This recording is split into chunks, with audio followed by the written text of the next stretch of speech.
Hey guys, Drudder here. It is the 23rd of July 2013 and the US Mint updated their numbers yesterday and they're showing 3.4565 or just under 3.5 million ounces for July, and as you'll remember, the all-time record for July was 3.0 or even less than that, 2.98 million ounces, which happened in July of 2010. So we are well above the total for July, the all-time record total, and as you can see, it's actually been one of the best months so far in 2013, despite the fact that the month is not even fully over. We're only 22 days into a 31-day month. So speaking of that, we can take that 31 and divide it by 22 and multiply by 3.4565. And you'll see that we may end up in July with as much as 4.8 million ounces, making it the second best month in 2013, and in fact one of the best months of all time, if that indeed is where we end up. I think what may happen is they'll update only once more this month, perhaps next Monday. It seems to have been Mondays that they're updating this month, and so if they do update next Monday, it might show somewhere around 4.2 or something like that, and that will be where the month ends, and then they'll just dump the rest onto August 1st. But it does look like the month is going to be somewhere around 4 or more million by the time it's done, and as much as 4.8, and certainly already is an all-time record July. I'll now draw your attention down below to the total, 28.500000. Not sure how it ended up exactly such a round number with all these other numbers added up together, but that's just how it is. 28.5 million for the year, and so we can take that number over to this chart, which I just slapped together, some high-tech camera movements here. There we go. And this is 2013 right here, 56% of 2013 anyway, up to and including today. And as you'll see, we are now tied approximately with 2009, and we're headed for the 2012 record, followed by the 2010 record, and then ultimately the 2011 record, which is the all-time best year ever. And that, of course, is when silver spiked all the way up to $50, and we were buying it like mad. So on the right here, these two different colored blue bars are my projections for the total of 2013 when it's finished, and I've had to move these up recently actually because the pace of buying is increasing amazingly. 45 million I think will be the lowest that 2013 can end at, with a possible total coming up somewhere around 55 or even up towards 60 million if the pace continues to accelerate. But certainly 45 million is going to be attainable this year, and there's no way really, unless sales stop completely right now, for the year to end up any less than 2011 did. So I guess the headline could be 2013, the best year for silver bullion demand ever.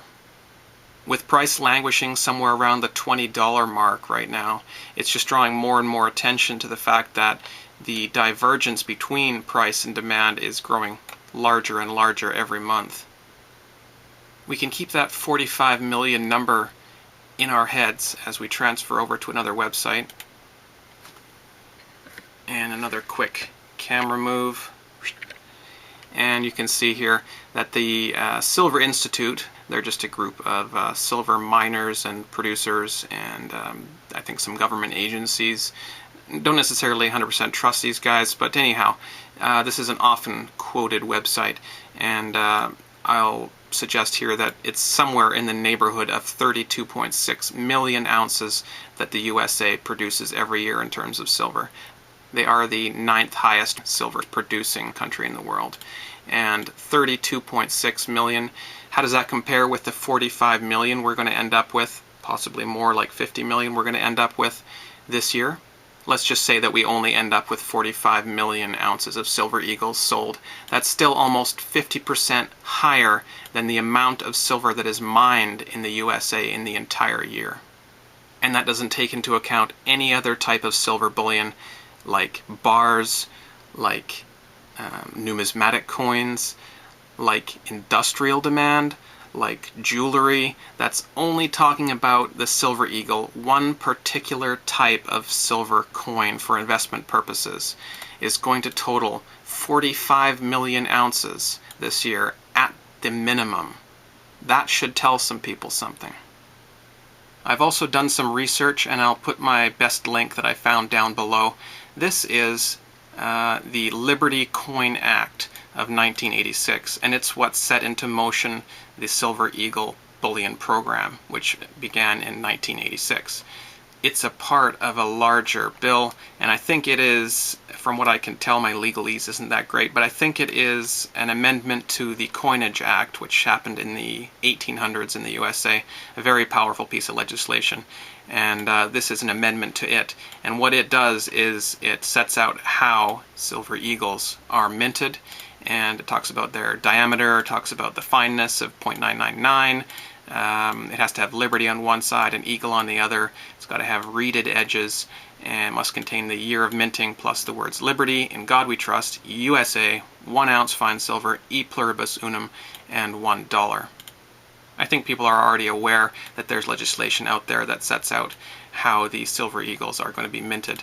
But what they may not know is that here it says in Section F, the Secretary shall sell the coins minted under subsection E to the public at a price equal to the market value of the bullion plus the cost of minting, marketing, and distributing the coins. In other words, they're not going to make any money on it, and they're not going to lose any money on it. This is sort of like a non-profit section of the government, and up here it says that the government must mint and sell to the public in sufficient quantities to meet demand. So this is mandated, and it talks above as well about audits up here. So this is some very salient information for anyone who's been following silver's price versus demand divergence, and anyone who has been following along the US Mint's website and their silver bullion sales updates. So I'll go a little further down below, and it does talk here about there is no option for the Secretary or the government to opt out of this program. They must continue it, and they must meet public demand. And one more interesting part down below is where the silver has to come from. And I think a lot of people are under the impression that the silver must come from mines in the USA. I don't know if that's true though or not, so I'm going to ask you to read this section and tell me what you think it means. It says, the Secretary shall obtain the silver for the coins authorized under this section by purchase from stockpiles established under the Strategic and Critical Materials Stockpiling Act. And you can click on that and it takes you to some other legalese. I don't really understand that, and I'm not sure what they mean by from stockpiles established. So does the silver for Silver Eagles have to be mined in the USA? If so, is it even possible for those 45 million ounces that are going to be sold this year to be produced from silver mined in the USA when the US only produces somewhere around 32 or 33 million ounces per year? I'll leave that question with you, and I will continue to research it myself as well. But for now, I'll talk to you guys soon.